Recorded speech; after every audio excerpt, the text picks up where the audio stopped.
దొంగతనం చేసేవాళ్ళు దొంగలుగా గుర్తింపబడతారు. మరి ఆ దొంగలు ఎటువంటి దొంగతనం చేస్తారో చాలా గమ్మత్తుగా ఉంటాయి కొన్ని దొంగతనాలు యాక్చువల్లీ.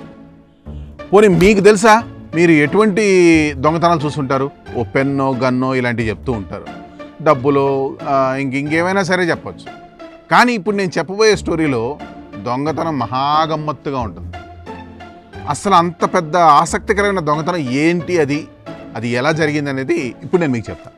వీడియో స్కిప్ చేయకుండా చూడండి, చాలా సూపర్ ఫన్నీగా ఉంటుంది. ఈ స్టోరీకి వెళ్ళబోయే ముందు మీకు గుర్తు ఉండే ఉంటుంది, 2003లో ఒక విమానం ఆకాశంలో ఆనవాళ్ళు లేకుండా అదృశ్యమైపోయింది. అదేనండి మలేషియా ఎయిర్లైన్స్ MH370. 11 సంవత్సరాల క్రితం ముందు జరిగిన ఈ విమానం ఇప్పటికీ అసలు ఎలా జరిగింది, ఎందుకు వెళ్ళింది, ఎలా పోయింది, ఎక్కడ పోయింది, ఏమీ అంతుపట్టడం లేదు. ఎన్నో దేశాలు ఆపరేషన్ నిర్వహించా, ఏమీ అవ్వలేదు. అది పెద్ద రహస్యంగా నిలిచిపోయింది. అంగోలాలో ఇటీవల క్వాట్రో డి ఫెరీ N844AA ఈ విమానాశ్రయంలో ఉండగా అనుమతి లేకుండా టేకాఫ్ అయింది. అంతవరకు బాగానే ఉంది. అది అట్లాంటిక్ సముద్రం వరకు రాడార్లో కనిపించింది, దాని తర్వాత కనిపించట్ల. నిజం, మీరు ఊహించింది కరెక్టే. అక్కడ విమానం దొంగతనం అయింది. విమానం దొంగతనమా అని నోరెళ్ళ పెట్టకండి. అది ప్యాసింజర్ బోయింగ్ పెద్ద 787 మామూలు పెద్ద విమానమే, చిన్న చార్టెడ్ విమానం కూడా కాదు. అది కూడా టేకాఫ్ అయ్యి కనిపించకుండా పోయింది. ఆ విమానం ఎక్కడ పోయింది, ఎవరు తీసుకెళ్ళలేదు? 22 సంవత్సరాల తర్వాత కూడా ఈ రహస్యం ఇప్పటికి కూడా తెలియట్లేదు. ఈ విమానం మొదట అమెరికన్ ఎయిర్లైన్స్కి చెందింది. 2003 నాటికి దీనికి కార్గో విమానంగా మార్చే పనిలో పడ్డారు. అంగోలా విమానాశ్రయంలో ఓ సంవత్సరం పాటు అలానే దాన్ని మరమ్మతులు చేస్తూ ఉంచారు. ఎందుకంటే యజమాని వివాదాలు, $40 లక్షల బకాయిలు ఈ విమానం మీద ఉన్నాయి కాబట్టి. మే 25, 2003 రోజు ఇద్దరు మెకానిక్లు విమానంలో పనిచేస్తున్నారు, ఏదో మరమ్మతులు చేస్తున్నారు. వీరు ఈ విమానాన్ని ఎగిరించే అర్హత లేని వాళ్ళు, అంటే జస్ట్ మెకానిక్స్. అయినా హఠాత్తుగా విమానం రన్వే నుండి ఎగిరిపోయింది. అదేమైనా గాలిపటం ఎగిరిపోవడానికంటే ఎగిరిపోయింది అంతే. అది కూడా ఎటువంటి అనుమతి లేకుండా, కనీసం కాంటాక్ట్ కూడా ఇవ్వకుండా వెళ్ళిపోయింది.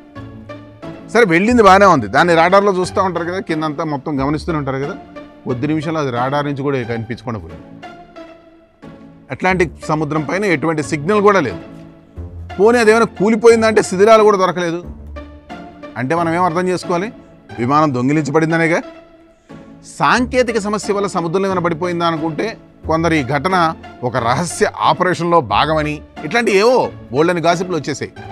మరికొందరు విమానం ఆఫ్రికాలోని ఒక రహస్య ప్రాంతంలో దాచపడి ఉండవచ్చని ఊహించారు.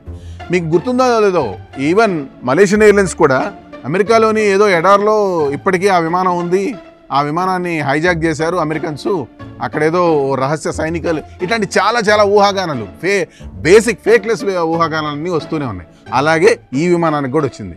కాకపోతే మలేషియన్ ఎయిర్లైన్స్కి దీనికి ఏంటంటే, మలేషియన్ ఎయిర్లైన్స్ పూర్తిగా రాడార్లో కాంటాక్ట్ ఉండి ఎక్కడో ఒక దగ్గర కనిపించకుండా పోయింది. దాని శిథిలాలు, దాని కథ వేరు. కానీ ఇక్కడ ప్రయాణికులు లేరు, పెద్ద విమానమే. ఆ విమానం రాడార్ వరకు, అట్లాంటిక్ సముద్రం వరకు రాడార్లో కనిపించి, అసలు దానికి పర్మిషన్ లేని విమానం పైకి ఎగిరి ఎక్కడ పోయింది? ఆ విమానంలో ఎవరున్నారు, ఎందుకు తీసుకెళ్లారు? ఈ ప్రశ్నలన్నిటికీ ఎటువంటి సమాధానం ఇప్పటికైతే లేదు. విమానం గమ్యం ఏమిటి, దాని ఆచూకీ ఎందుకు దొరకలేదు?